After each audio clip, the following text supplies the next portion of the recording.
بڑی محافظ ہے. وقت سے پہلے علامہ نورانی رحمۃ اللہ تعالیٰ علیہ کراچی جیسے شہر میں رہا کرتے تھے جہاں گام گام پہ خطرہ تھا. لوگوں نے کہا حضرت اتنے بڑے لیڈر ہو, آپ کی جماعت کی 62 سیٹیں ہوئی قومی اسمبلی میں, ایک ایسا وقت بھی آیا تو کوئی ایک آدمی بندوق والا, آپ فرمانے لگے مجھے ضرورت ہی نہیں, اس لیے کہ جس خدا رسول کے لیے میں نکلا ہوں وہ خود ہی حفاظت کرنے والے ہیں, ضرورت نہیں ان چیزوں. تو بھائی حضرت ابراہیم ٹکرائے اور آپ کا انداز کیا ہے, جا کے کہا کہ تو نہیں, خدا وہ ہے جو زندہ کرتا. اور اس نے ایک بیوقوفوں جیسی دلیل دی.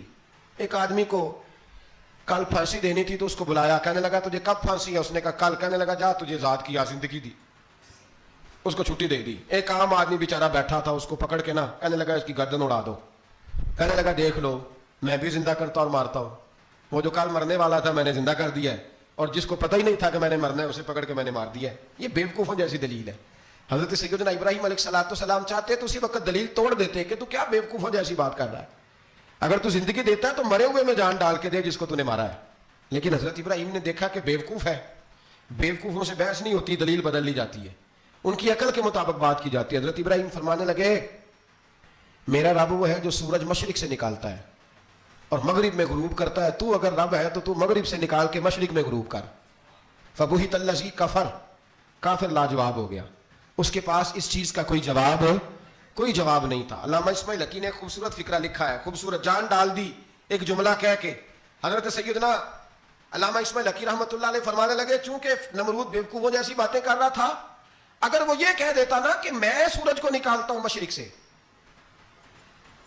میں غروب کرتا ہوں معاذ اللہ مغرب میں نکالتا ہوں, تو آپ اپنے رب سے کہیے کہ وہ مغرب سے نکال کے مشرق میں غروب کرے.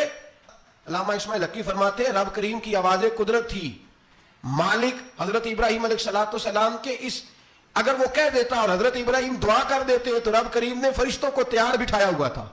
فرمایا اگر یہ کہہ دے میرے خلیل سے کہ سورج مغرب سے نکال کے مشرق میں غروب کرنا ہے تو تیار رہنا, جس طرح خلیل کہیں گے ویسے ہی کر دیں گے.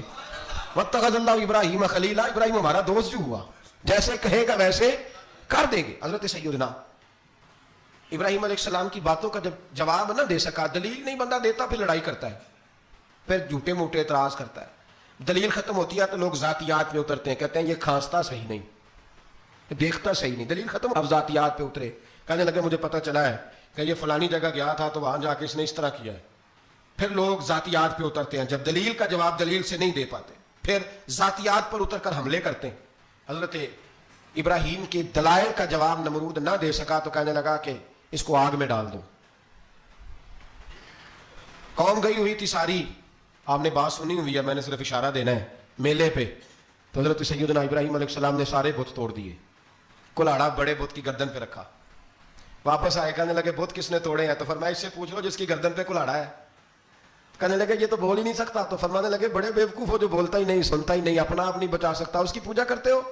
کہنے لگے پکڑو دلیلیں ختم ہو گئی, اس کو آگ میں ڈالو. بہت بڑی حویلی 45 فٹ مربع پہ مشتمل ایک حویلی بنائی گئی اور 45 فٹ اونچی.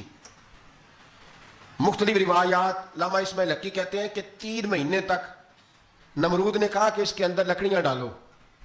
لوگ پوچھنے لگے کتنی دنیا جلانی ہے, کہنے لگا بندہ تو ایک جلانا ہے پر بندہ بڑا تگڑا ہے, ایک بندہ. 3 مہینے لکڑیاں ڈالی گئیں. اور لوگوں کی جو تہمات ہوتی ہیں نا وہ بڑی عجیب ہوتی ہیں. تہمات میں نے بڑی تفصیل سے رمضان المبارک میں گفتگو کی تھی, بدشگونی, تہمات لوگ لیتے ہیں.